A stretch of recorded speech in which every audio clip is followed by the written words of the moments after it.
बार फिर एक देश एक चुनाव को लेकर बहस तेज हो चुकी है। मोदी सरकार ने संसद का विशेष सत्र बुलाया है जिसमें वन नेशन वन इलेक्शन को लेकर बिल पेश किया जा सकता है। इस पर अब विपक्षी दलों के रिएक्शन भी सामने आ रहे हैं, जिनमें ज्यादातर नेता इसका विरोध करते हुए नजर आ रहे हैं। हालांकि भारत में पहले भी इसी फॉर्मूले के तहत चुनाव हो चुके हैं।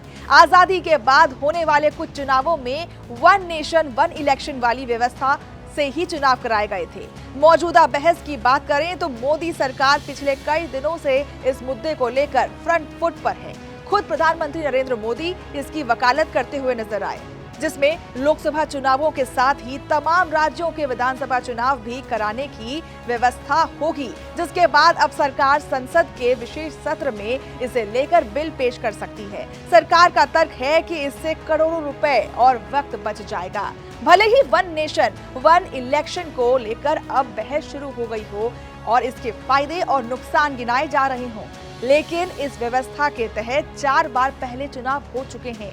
आजादी के बाद 1952 में हुआ पहला चुनाव भी इसी व्यवस्था के तहत हुआ था।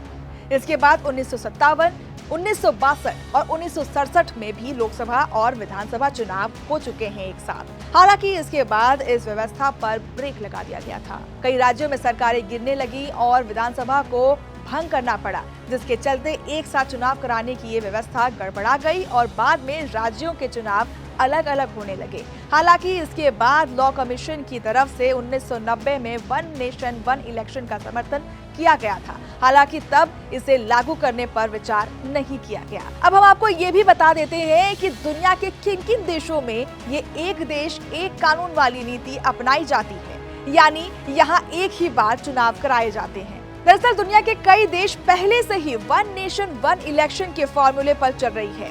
इन देशों में जर्मनी, हंगरी, दक्षिणी Africa, Indonesia, Spain, Slovenia, Albania, Poland और बेल्जियम जैसे देशों में एक ही बार चुनाव कराने की परंपरा है। पिछले दिनों स्वीडन ने भी एक साथ अपने चुनाव कराए थे, जिसके बाद ये भी उन देशों की लिस्ट में शामिल हो गया जो वन नेशन वन इलेक्शन के फॉर्मूले पर चल रहे हैं।